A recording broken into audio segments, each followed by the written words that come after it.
Welcome back to the bullshit filter.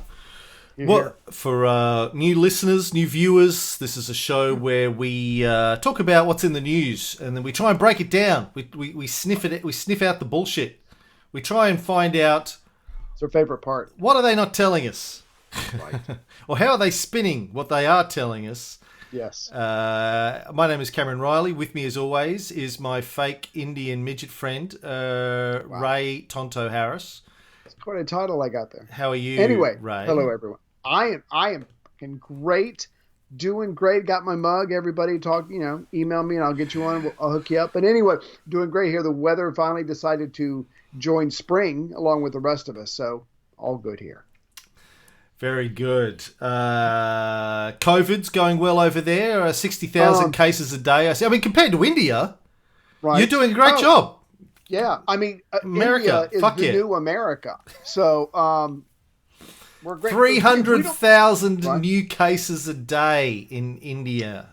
Wow. We were the big boys at one point, but now that if we have less than 1,000 die a day, and we've been doing pretty consistent with that for good 3 weeks now, we're doing okay. We suck at it, so don't come to America anytime soon. Sorry. I'm not planning on it. Would love to come visit you, but don't want to die. So I'm going to stay here. Selfish. Yeah. No, I got you. So, big story since we last recorded, Ray, is the US is pulling out, wiping its dick on Afghanistan's curtains and saying, see you later. Thanks. It's been fun. But I've got other places to invade. Got to go. Yeah. I'm not a one-woman man that way. I got other bitches to impregnate with my American bukkake. Can't keep the bitches waiting. So yeah, we got things to do. We got places to go. Yeah. So it's only been 20 years, and we won the war there several times over. Even did a big banner with Bush on an aircraft carrier or whatever. So yeah, it's time to declare victory and move on. Yeah. So there's a couple of things that were neglected, I think, in the media coverage of this. Right. And the government's rhetoric. By the way, that the same day or the next day that after Biden announced America was pulling out, Scott Morrison, aka ScoMo, aka Scotty from Marketing, aka Australia's fundamentalist happy clapper Christian Prime Minister, also said that he's going to pull his dick out of Afghanistan's butthole. Yes. But here's the thing. So the media coverage here and there did talk a lot about US military lives lost and Australian military lives lost, 2,300. Here's an article on CNN, supposedly the leftist media. It says,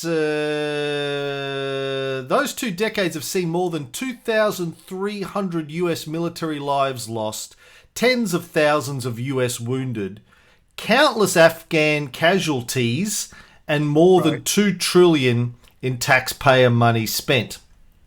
The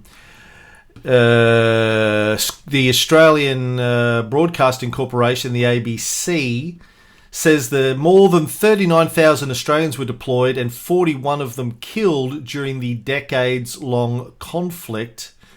Right. The thing that they're both neglecting to do is talk about the actual number of Afghanis or Afghans. I'm not sure. Afghanis? Afghans? Afghans? Afghanis? Afghans? I don't know. Blanket. Killed. The people from currently in. CNN talks about 2,300, more than 2,300 US military lives lost. But then when they're talking about Afghan casualties, just countless. Just because if they put a number in there, by the way, the semi-official number is over 111,000 Afghans killed. Right. I'm assuming those 111,000 people most of them were not wearing uniforms. of some type with a gun in their hand? I'm guessing. Well, yes and no, because I mean, the nature of a conflict like this in a place like that, a lot of people aren't wearing uniforms. This is guerrilla war. This is the Rebel Alliance fighting the Empire. You know, fighting Darth Vader. The stormtroopers have uniforms. They have armor. Although, just having watched all the Star Wars films with Fox and Rogue One, we just watched as well, I have to ask, what is the point of stormtrooper armor?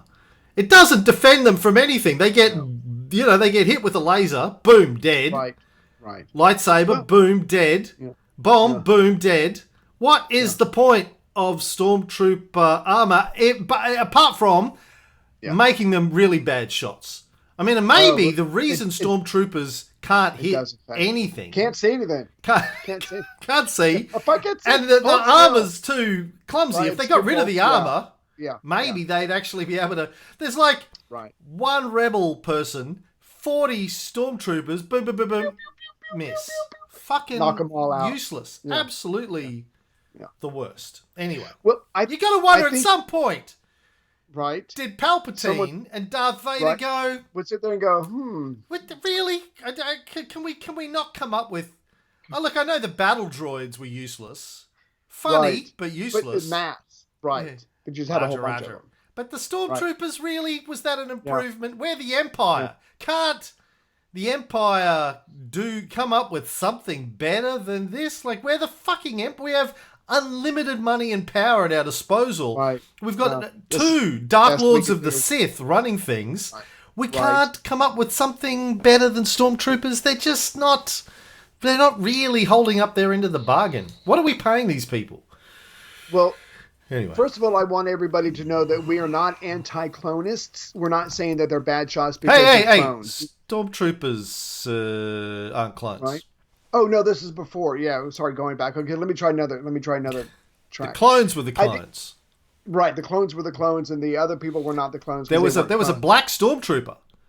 I'm uncomfortable where this conversation maybe that was by the time of the First Order. I think they'd switched out the cloning program, I guess, by then, Yeah, they would just grab people. Anyway, any middle school coach will tell you uniforms are important. You feel like a team. You act as a team. You take care of each other. Doesn't matter that you're a shitty shot and most of you are going to die from a 13-year-old with a gun who whatever. But okay, we're getting off the track here. Back to Afghanistan. Anyway, go ahead, Afghanistan. So a whole bunch of people there died because we've been there for 20 years with the Australians and with other countries. A whole bunch of people died. We're pulling out now. I assume the Australian, the average Joe, like the average American, I don't know what the average Australian name is. You're just so freaking happy that you're not grilling this article too much. You're just happy. Thank God we're getting our people out. Thank Jehovah we're getting our people out. We've been there too long. We're wasting money, yada, yada, yada. And you're not thinking anything past that point. You're just happy. You're just happy. Yeah, well, I'm not so happy. But the other thing, so the first discerning. First thing the media didn't really mention, took pains not to mention, it appears, was the number of Afghans killed during our little military adventure over there. Left that out, did they? And let's just remind everyone, in case you've forgotten, Afghanistan had nothing to do with 9/11. Yes, there may have been some training camps over there, but they were destroyed. It was the Saudis that were behind 9/11, it seems, based on all of the evidence, allegedly, based on all of the evidence that has come forward in the last 20 years. Majority of the hijackers were Saudis. They were financed by Saudis. Bin Laden was a Saudi, but there are other members of the Saudi elite that seem to have participated. The 9/11 Commission came to the similar conclusion. So the whole thing was bullshit. In the first place, not to mention the Iraqi invasion, which of course had nothing at all. Saddam had nothing at all to do with it. By the way, there's a great podcast series on slow burn. I think Slate puts out slow burn at the moment on Shalabi, the wealthy Iraqi elitist who was in exile, who was the main guy behind the Iraq War, the guy that the New York Times used as their secret intel. saying that Saddam had weapons of mass destruction and he was ready to use them, etc., etc. The Bush and Cheney and Rumsfeld knew it was Shalabi providing that, but they didn't say that because Shalabi had previously been issued a CIA burn notice because his intel previously in other attempted takeovers of Iraq had been so bad and led to so many bad outcomes that the CIA had issued internally a burn notice against him, which was no one talk to him, no one touch him. This guy is bad news, but that was all conveniently ignored in the lead up to the invasion of Iraq. Because long story short, his family were very, very powerful. His dad was the richest man in Iraq. And a minister under the monarchy, and after the revolutions where they overthrew the monarchy in the 60s, his family lost everything. And he was determined to, get it all back, get back his family's power, etc., etc. Yeah. But the other thing that the media is not talking about when it comes to this pullout is that, according to the Grey Zone, Jeremy Kuzmarov, over 18,000 Pentagon contractors remain in Afghanistan while official troops number 2,500. Joe Biden will withdraw this smaller group of soldiers while leaving behind US Special Forces, mercenaries and intelligence operatives, privatizing the war but not ending it. Wow. Yeah. So the longest war in American history is not coming to an end in a theater near you. No. Just check. Yeah. Just check. Yeah. We're going to turn it over to the people who don't have to follow all the rules, supposedly, that the soldiers follow. Okay. Yeah. I'm sure it's going to work out fine. Yeah. Again, according to the Grey Zone, most of the mercenaries are ex-military veterans, though a percentage are third country nationals who are paid meagre wages to perform menial duties for the military. One of the biggest mercenary companies is DynCorp International of Falls Church, Virginia. Woo! You're welcome. One of the sponsors of this show. Which, as of 2019, had received over $7 billion in government contracts to train the Afghan army and manage military bases in Afghanistan. From 2002 to 2013, DynCorp received 69% of all State Department funding. Damn. Should have bought stock. Forbes magazine called it one of the big winners of the Iraq and Afghan wars, the losers being almost everyone else. Let's look into DynCorp International, Ray. Who are DynCorp International? Hopefully they've taken my photo down. I'm no longer on the board. No, I don't know anything about them. There's a lot of companies like this in Northern Virginia, that close to Washington. So Northern Virginia is replete with million and billion dollar companies who basically survive off government contracts. But I'm afraid I don't know anything about them. Obviously, they've got a good in with the State Department to be able to get that much money over that long of a period. Well, this company, in one way, shape, or form, has been around since 1946. The end of just after the end of World War II and the beginning of the Cold War and the beginning of post-war military Keynesianism. Mm-hmm. There was two companies back then: California Eastern Airways, which was an air freight business, and Land Air Inc., which was an aircraft maintenance company. Founded by groups of returning World War II pilots who wanted to break into the air cargo business. And then they ended up doing deals with the armed forces that turned into Dynelectron. It's a great fucking, cyberpunk name. Dynelectron in the 60s. Right. Then it changed its name to the Dynelectron Corporation in 1976, and they ended up becoming a massive recipient of Pentagon funding, and been around ever since then. Been involved in all of the good wars, the best. Yeah. Been involved in Haiti. Been involved supporting Afghan President Hamid Karzai since the early 2000s. Yeah. So, been around a long time and deeply, deeply involved in spreading American bukkake around the world, and you know, particularly now they have a big interest in Afghanistan. The CEO is a guy by the name of George Crevo. Revenue in the billions of dollars, 14,000 employees. Yeah, so they're a player. They're a player.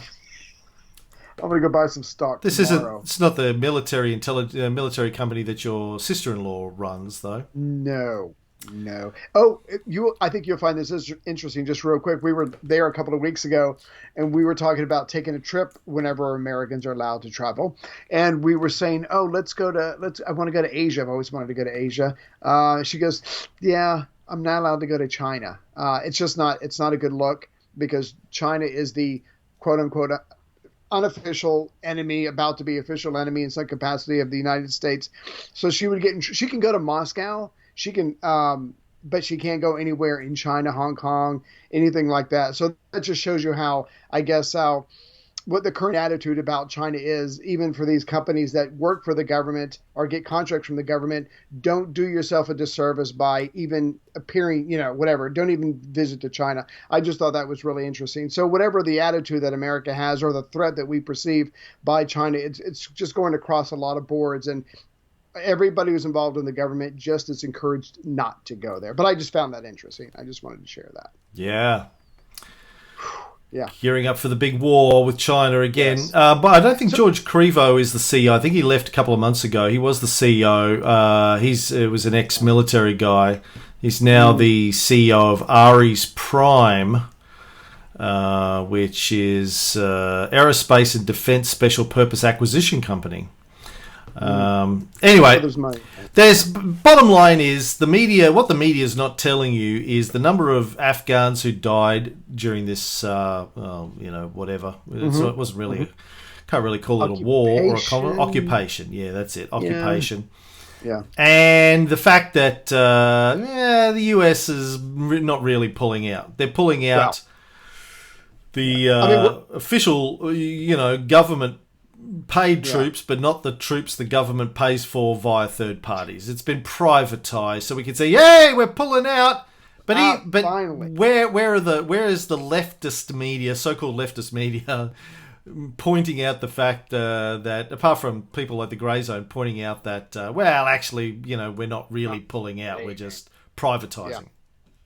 This is Biden's equivalent of putting up a banner that says mission accomplished. I mean, it's bullshit. We're still going to have 18,000 people there that represent America. Most of them will have guns. And when they get killed, you won't hear about it on the news because I'm sure this company will not share that information and the government doesn't want them to. So the whole thing is about to go covert, but they're still going to be cracking heads. They're going to still be pursuing so-called terrorists, i.e. freedom fighters, whatever the term you want to use. And so, there's still going to be a lot of killing and mayhem. So that those numbers that you were giving of death, they're going to still go up. It's just going to happen truly under the radar. Yeah. Yeah. All right. Well, moving right along. Mm-hmm. Let's talk about genocide, Ray. Oh, okay. I love, one of my favorite subjects. Right. Joe Biden, Djibouti came out. JB in the Sunshine Band, JB in the Famous Flames. He came out this week, said that the United States was officially recognizing the genocide of the Palestinian people by Israel. Oh, no, wait. Sorry, no, that wasn't the genocide. It was the genocide that happened 100 years ago. That we weren't a part of. Of the Armenians by an empire that no longer exists. It's better that way. Wait 100 years. Yeah. Correct. Yeah, no, look, if you're going to take a stand on something, Absolutely. I think it's always important to take a stand on something that happened 100 years ago by government that doesn't exist anymore, because... 4 generations ago? Yeah. Anyway. Yeah, something like Good that. call. Good call. Oh, it's not... I mean, Joe Biden remembers it. He was around at the time. He was there at the time. He was middle-aged 40s. at the Right, time. right. I think. Yeah. Mm-hmm. Exactly. So he gets credit for being the first U.S. president to use the word genocide, because the presidents that came before him didn't want to upset Turkey too much. They were our partner. Not the first person to use genocide in the context of the Armenians. Right. Yeah, I'm sorry. That's what I meant in this about this topic, about these killings. And so I guess, yay. But again, it was 106 years ago, whatever it was. It doesn't change anything, but it does upset Turkey. And I guess Biden is being viewed by some as ballsy for having the courage to say something that would upset the Turkish government. Yeah, now, of course, a couple of things to note about this is, one, US relations with Turkey aren't great anyway, so we've got to lose. Yeah, there's, we've talked recently about the issues that they have with Turkey, and what's the name of that guy who's the cleric that's hiding out over there, the Gulen, Fethullah Gulen. Yes. All of that kind of stuff. The US is obviously involved in using the Gulen to create trouble in Turkey. The Turks know it. There was an attempted coup, according to Turkey, a few years ago by the Gulen movement and others. The Turkish government claiming that the CIA is involved in that. So relationships between the two aren't great. So he's not really losing anything here. Right. But of course, the other thing is that the genocide of the Yemenis by Saudi Arabia, which is ongoing, which has been sponsored and supported by the United States government, it's happening with weapons bought from the United States by Saudi Arabia, and the genocide of the Palestinians, the slow but definite genocide of the Palestinian people by Israel since 1967, but it really goes back earlier than that, when they were pushing him out of the country. Exactly. No mention of that. So it's too soon. Give us 106 years. We'll bring it up. Well, yes and no, because there's if you're, I don't give you any credit for acknowledging a genocide that your country had nothing to do with. But I would really like that credit. Whilst ignoring ongoing genocides that your country is personally supporting in a variety of ways. In the case of Israel, not only is the US supporting Israel with money and weapons, they also obviously give them air cover in the Security Council, make sure there's... vetoing. There's no action the Security Council can take, even though, just to remind people, the United Nations, the General Assembly, has passed 160 resolutions against Israel since 1967, telling them that they have to withdraw back to the Green Line, and Israel just gives the United Nations the middle finger. And they can get away with that because the US vetoes any action the United Nations tries to take via the Security Council. So, again, but here's the thing about this. Okay, so fair enough. I'm not surprised by the fact that Biden's not doing anything about that, and in fact has come out strongly in support of Israel since his election.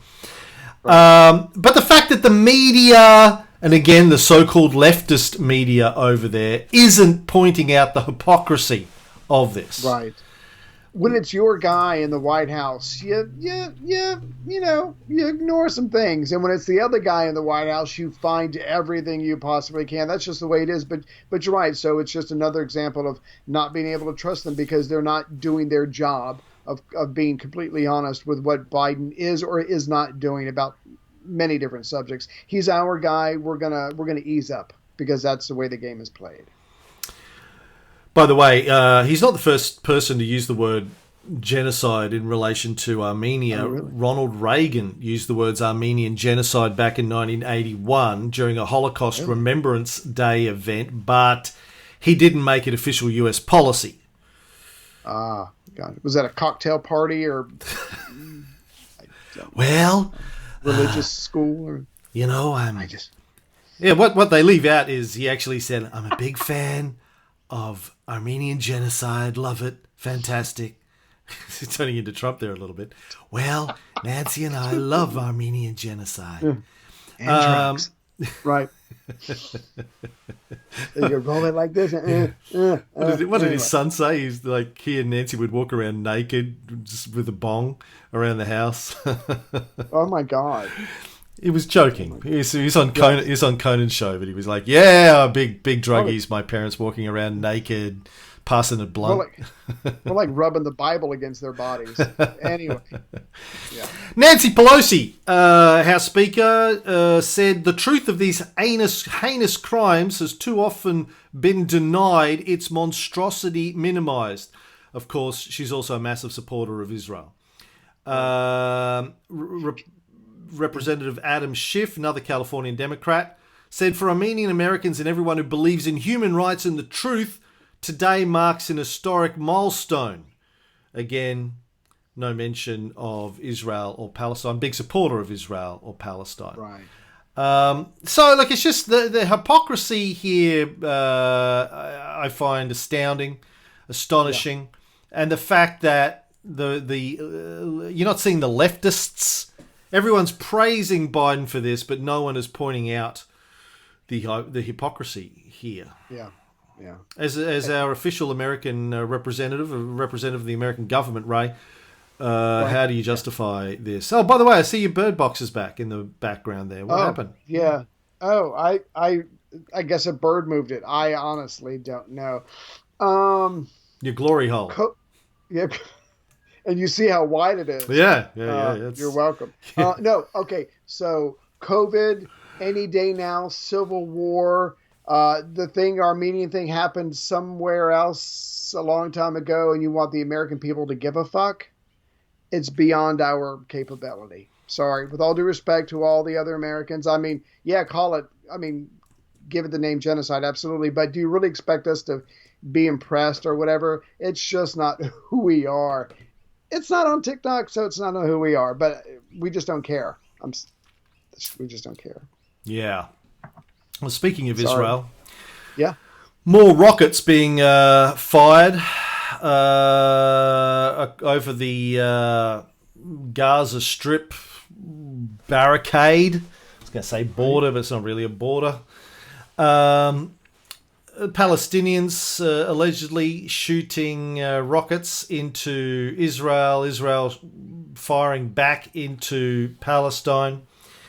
The thing that this is not unusual, obviously, but the thing that I wanted to point out when you read the media coverage with these stories, this is from Associated Press, April 25th, 2021. By the way, we're recording this April 27th, so this was only a couple of days ago. Headline: Jerusalem tension triggers Gaza-Israel fire exchange. Rocket fire from the Gaza Strip toward Israel resumed Saturday evening after a day-long pause despite calls for calm from the United Nations and threats by Israeli leaders to retaliate fiercely. Tensions in Jerusalem as Palestinians clashed with Israeli police and far-right Jewish groups prompted the heaviest cross-border violence in months between Israel and Gaza. Militants fired a rocket towards Sderot town in southern Israel, and it was intercepted by air defences, the military said. Early Saturday, militants in the Gaza Strip fired some 36 rockets into Israel, while the Israeli military struck back at targets operated by the ruling Hamas group. So the way this story is crafted, yes, it's very definitely, and this is true with all of these stories, it's painting it out as Palestinian militants responsible for this. Thugs, yeah. Yes. Despite calls for calm from the United Nations. What about despite calls from the United Nations since 1967 for Israel to return back to the Green Line? No mention of that. No. Despite hundreds of resolutions passed in the General Assembly calling for Israel to remove its citizens and its military from the occupied territories, get back behind the Green Line, Israel said, fuck you, and stayed where it was. Therefore, and after decades, 50 whatever years of complete inaction by the international community, the rebel alliance in Palestine decided to take matters into their own hands on Saturday. Right. And try and fight for their freedom. Yeah. Like, they are being occupied. I'm being facetious slightly, but it's the way these stories are framed by the media.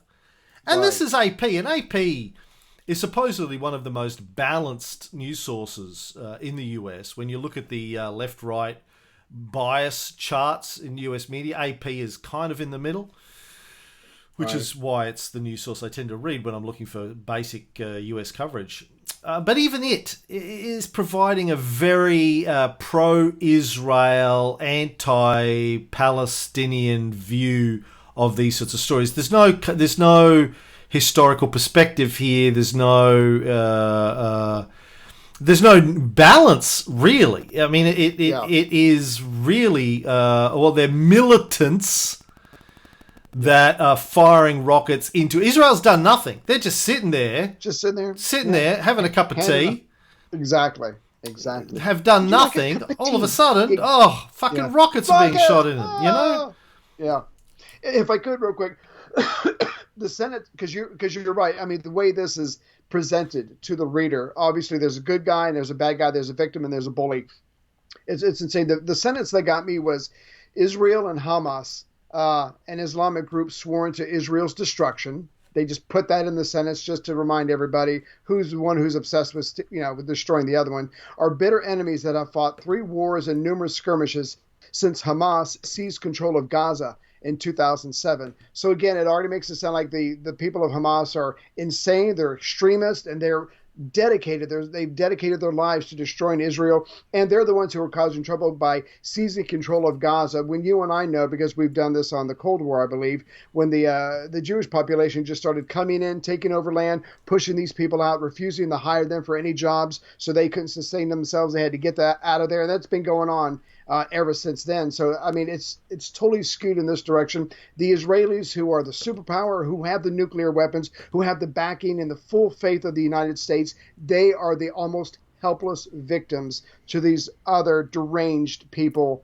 And that's the way it just gets spun in the news all the time. If you're in the Western world, you're like, oh my God, well then just leave Israel alone. I mean, that's how it gets perceived in the West by the press. Yeah.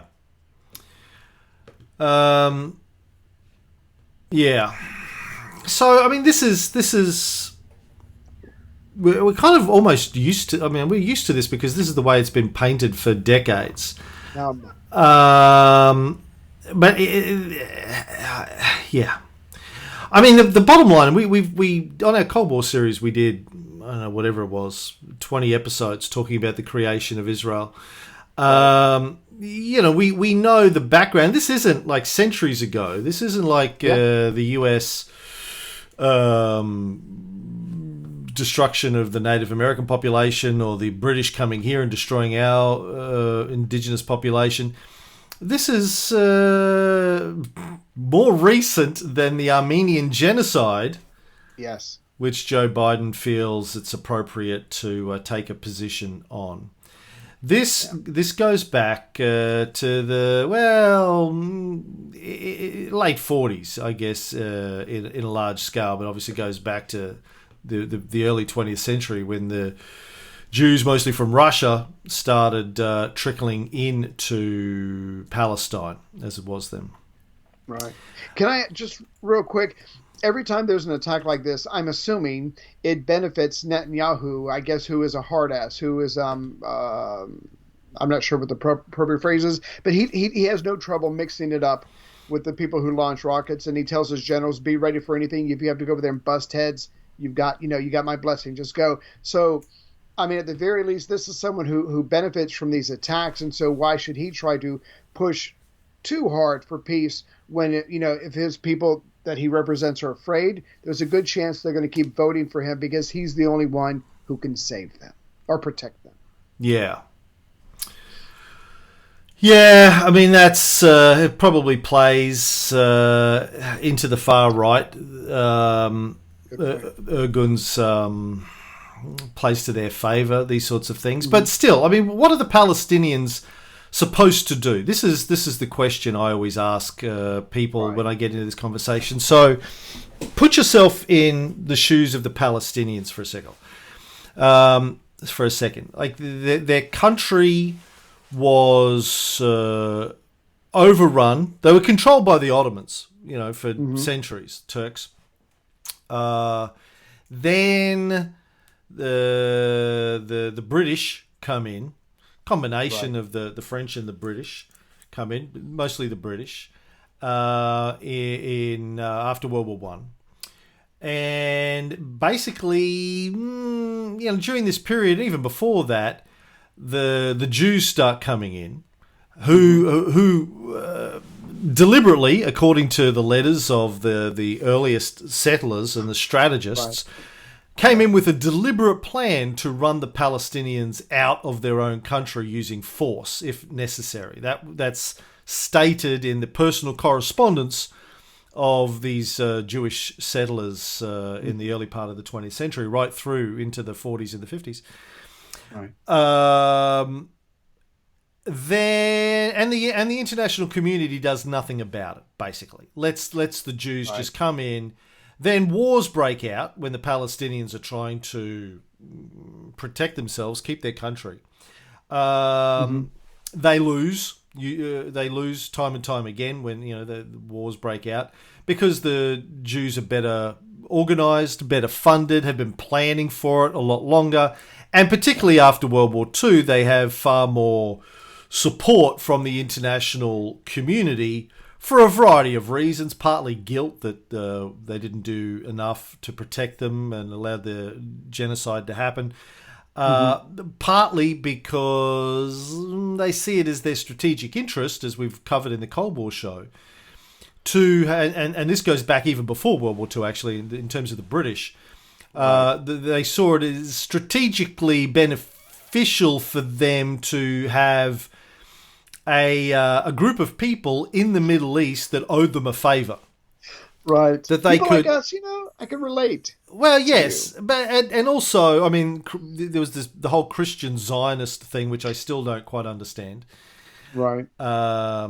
But it's a reality then and now. There's this Christian movement that believes Jesus isn't going to return until the Jews control all of Israel. How they fucking juggle that in their heads, I don't really know. But anyway, it's... what part of the Bible is that? Anyway, go ahead. Sorry. Yeah. And then... but also mostly because they wanted to have somebody in control of that region, particularly the British. It was close to the Suez Canal. They wanted to have somebody who was on their side, that was likely to do their bidding. That's the thing that the West has always had, I guess, with Israel to a point, is it's like me giving Fox an iPad. It's something I can take away. If he's being a little shit, I can go, you better pull yourself into line or else no more Minecraft, right? Right. It's the same with... This is the way that the West has conducted diplomacy. I think it's the way that every country conducts diplomacy. Powerful countries conduct diplomacy with lesser powerful countries. We will give you support, money, air cover, weapons, whatever it takes, while you continue to do our bidding, while you continue to support us. As long as. Exactly. Yeah, and if ever you don't, we can pull that like this. Now, Israel's done a pretty good job particularly in the United States in the last few decades, of building itself into sort of a martyr where it can't be criticised, and the idea of the US, any politician withdrawing support from Israel is tantamount to, political suicide in the US. To be challenged. Although Obama, to give him credit, did take a little bit of a sterner line with Netanyahu, not to the extent of really pulling support in the Security Council or pulling funding, but more of a tut-tut and a finger waving. Yeah, which is a big deal considering the presidents before him didn't even do that. So I'm sure he got credit for that from some people in this country. And I mean, there is a theory that Biden is going to use his presidency to pull an LBJ and try and do as many genuinely good things as he can to paper over all of the horrible things that he's done in his political career up to this point. It's a long time. Yeah. And a lot of damage and, all that kind of stuff. But anyway, so I mean, feasible that he might do something, but to this point he hasn't. But get back. So you think about it from the perspective of the Palestinians. What are they going to do? They get no international support, really. And they've been treated like shit now for decades. They have to take matters into their own hands. What should they do is always my question. Should they just lay down and let the Israelis run over them? I mean, they've taken West Bank, they've taken Gaza. They're going to keep, if they're not, if the Palestinians don't push back, in the absence of the international community pushing back, Israel will just keep expanding until they've taken over the whole land. So what are the Palestinians to do? That's my question. Yeah. They even they've gone into the International Criminal Court, the ICC. Israel, I read a statement the other day by Israel's Attorney General or equivalent saying the ICC has no standing in this matter. Israel's not a member of the ICC. The ICC has you can't take a position on this, blah, blah, blah, blah, blah. I mean, what are the Palestinians to do is my question. Yeah. They've only got the one option of rockets and throwing stones, and can't really blame them for it. Just imagine for 30 seconds if you were in their shoes, or someone came into your house and said, I'm taking the living room, the kitchen, the better bathroom, and I might eventually take the rest of it. We'll see how it goes. I mean, what are you going to do? You're going to get up and start fighting back. It's the same thing, just on a much larger scale, and all the people that you love. So, and like you said, it's been going on for years. It's intolerable, and so they fight back. Decades, not years, decades, generations. Yeah. And the ironic thing is, Americans love the underdog who fights back in mythology. That's what brown underdogs. That's what. Sorry, you got to specify. Brownish. That's what Star Wars was about. That's the American Revolution. You jerk off to that on a regular basis. You love the story of the little guy fighting the big guy, except when you're the big guy and you're supporting the other big guys that are being oppressed, doing the oppressing. Right. That clashes with the other American thing that we love to is we're always right. We're always doing the right thing. If we've chosen a side, it's really after we've considered all the options. And we just see ourselves as infallible, not unlike the Catholic Church. And so if you fight against us after we're trying to do the right thing, then you deserve to die. Welcome to America 101. Yeah. Now, listen, as I've said many times before, I have plenty of sympathy and empathy for the Jews, treated horribly throughout all of history. 2,000 years. Leading all the way up to, the Holocaust. So I'm full of sympathy for the Jewish people and do believe they needed and need to be protected. They need to feel safe. The international community needs to make sure that they feel safe. But that doesn't justify the oppression of the Palestinians. So both things can be true. You can be sympathetic to the Jewish people and also equally sympathetic to the Palestinian people. Yes. And try and find, a common ground. Now, of course, then the question is always, well, what do you do? I mean, the Israelis are there. It's like, well, sympathetic to the indigenous Australians. What should happen? Should all the Europeans just get up and leave the country?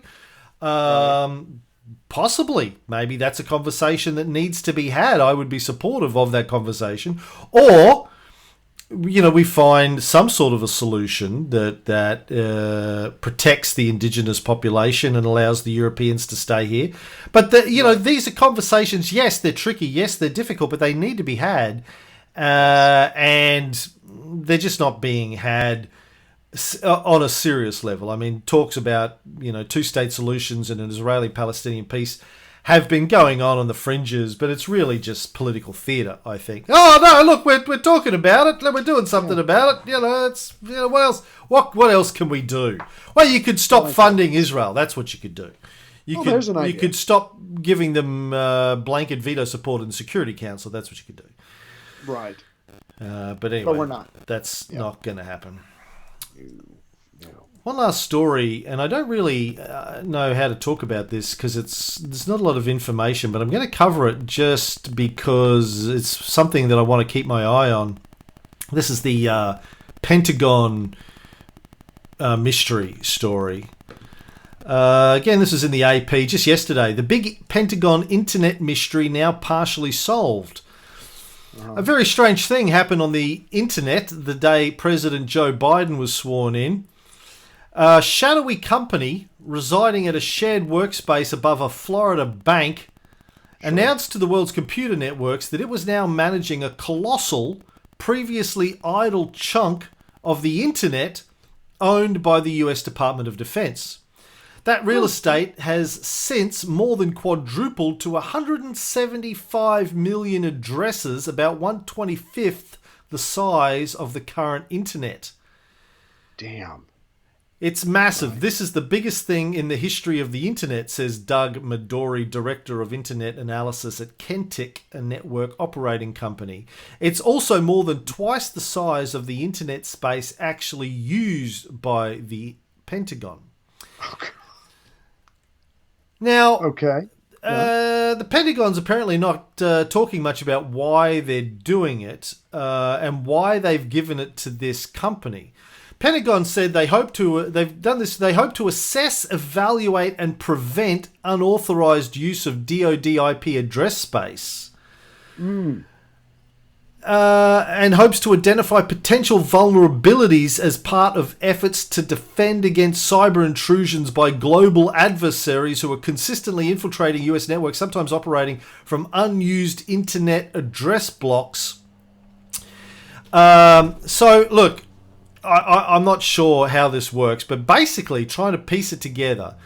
The Pentagon was sitting on 175 million IP addresses that it wasn't using. Right. Which is a large chunk of the internet. Right.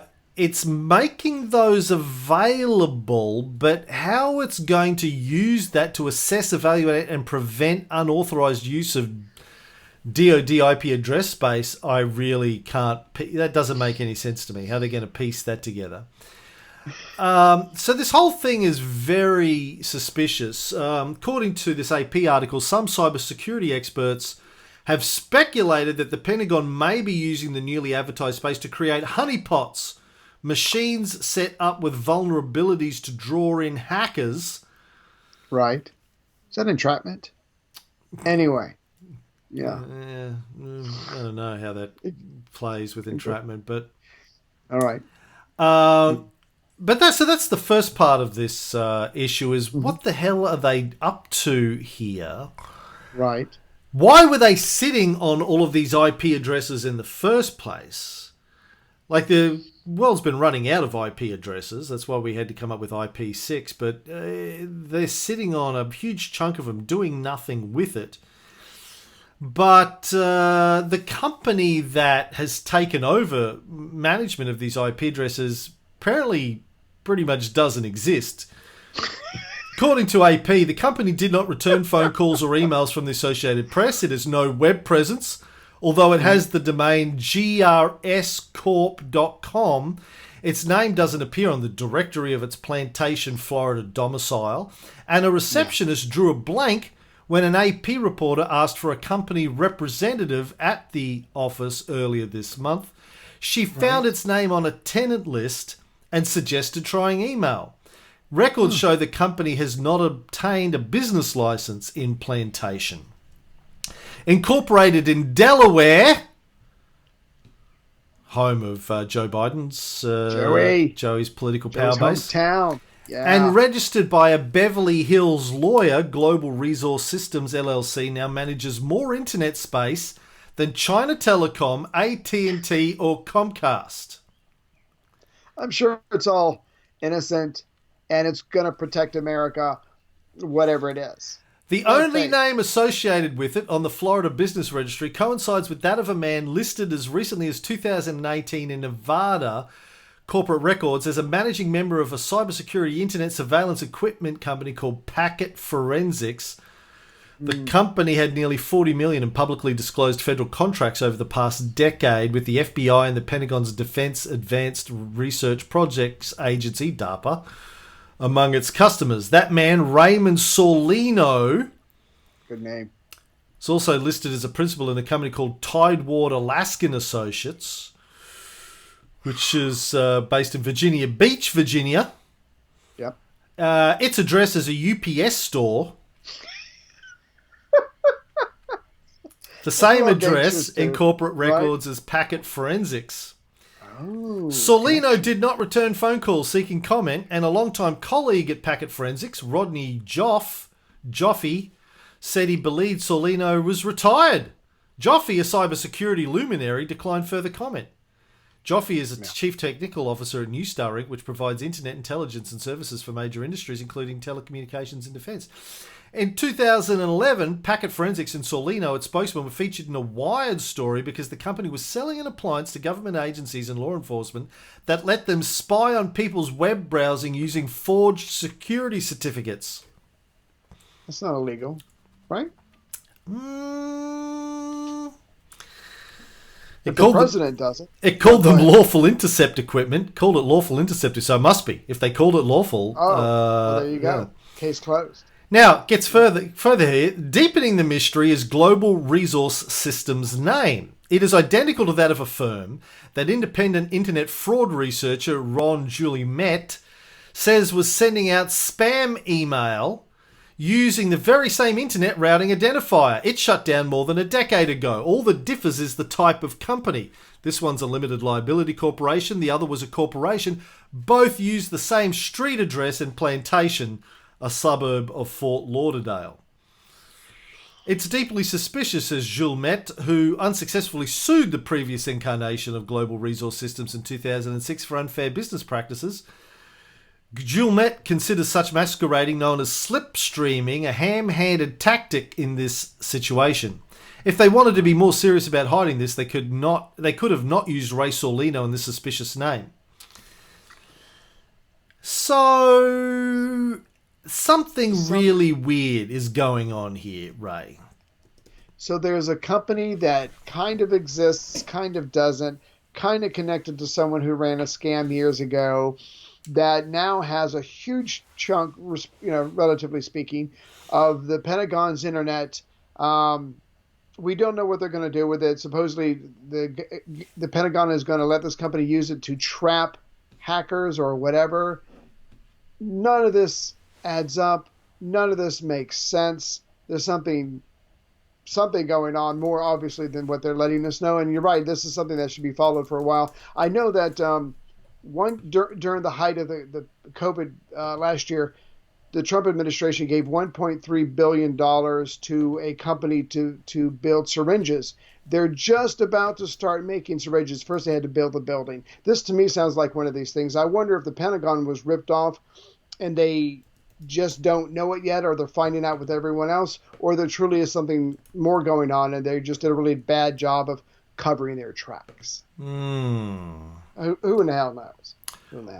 Well, I am creating a news alert for this, yes, so I can just keep track of what's going on. It's very strange story. But again, I don't know, man. We've done a lot of stuff on our CIA show about front organisations and cover companies and all this sort of stuff. Dodgy stuff goes on. Dodgy is the correct word.